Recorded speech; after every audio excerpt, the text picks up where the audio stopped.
Hey, it's Tilda. So, let's see here. I was bored, thought I'd just make a random video.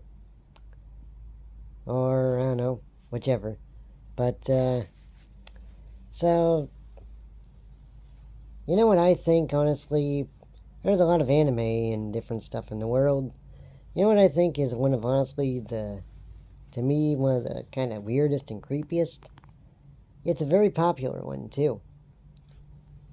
I'm talking about, I don't know the actual Japanese name, but I do know it is known as Seven Deadly Sins. I believe it's also on Netflix, and yeah. I used to watch it with a former neighbor friend of mine, and I used to like it. I thought Meliodes was kind of cool, but I started to kind of not like the show after a bit, and I thought it was kind of weird at times. I did not like Gowther. I thought Gowther, the way he acted, might be a little different. Maybe have autism, and that kind of bothered me because he had, literally had no emotions and didn't care about anyone. Doll or not, he's even took advantage of Gila. Made her forget her brother. Made Diane forget her memories, too. What the heck's up with that? And he gets no repercussions at all. Nothing. And let's not get me started on Meliodes. First thing he does when he finds Elizabeth, he gropes her. And every time she dies, she gets reincarnated as a baby and has to grow back up, and then they meet, and yada yada, and it starts all over again. You know how creepy that is?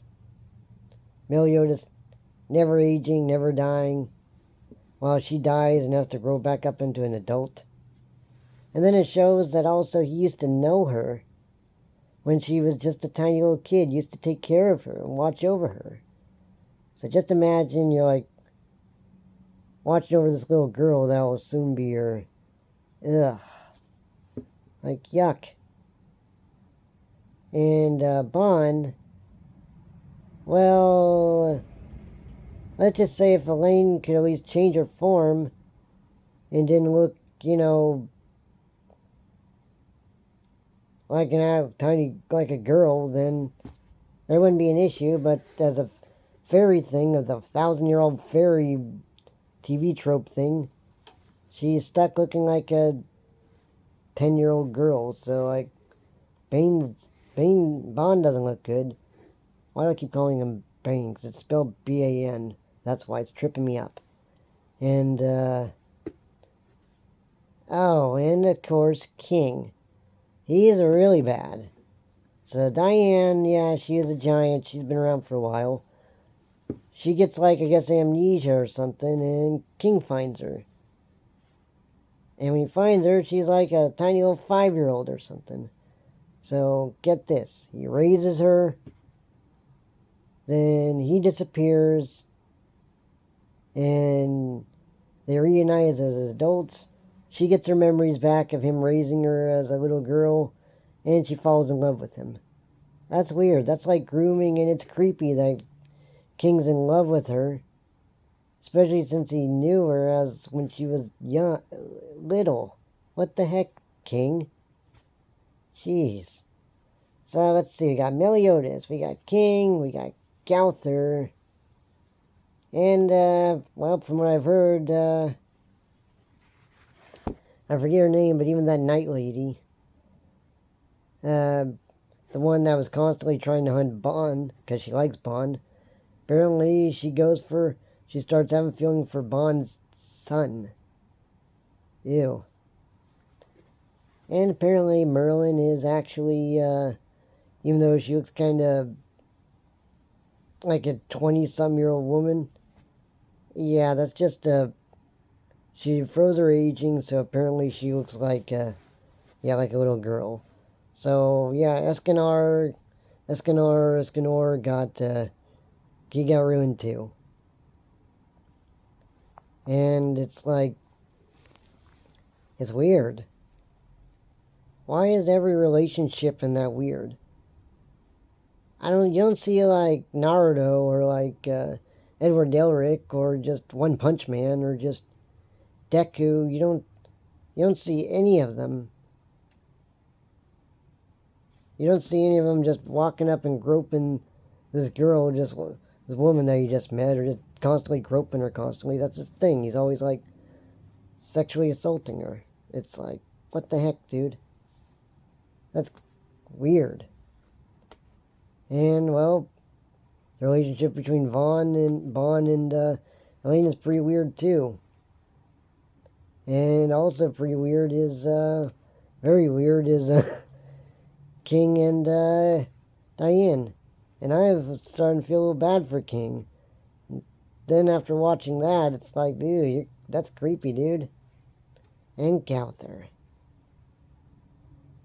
Ugh. It's just stupid. He got... This girl he liked died.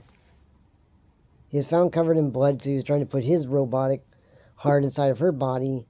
They tried to burn him. And then he just denounced all emotions, and now he just plays with people's emotion like he's like Jeffrey Dahmer or something. Literally, he's like the doll version of Jeffrey Dahmer, it seems. No emotion, just messing with them all. Even has the glasses. Worse, he dresses feminine. Gender fluid. Disgusting. The one person in the show that's gender fluid is the guy that has no emotions and likes to mess with people's heads and erase their memories. Gee, thanks a lot, Nabanaga, or whatever the author's name is. Yeah. Seriously. What's going on with his head? Seriously, that's... You know, when I picked it up, when I was watching it, those scenes were kind of weird. I was mostly there for the cool fight scenes, but... Yeah. Apparently the story is bunk too. So, yeah. So, in conclusion, Seven Deadly Sins is probably one of the most creepiest, weirdest, and probably grossest to watch. I mean, you got a main character that's constantly groping the princess's body parts and stealing her panties. Seriously, what kind of role model is that?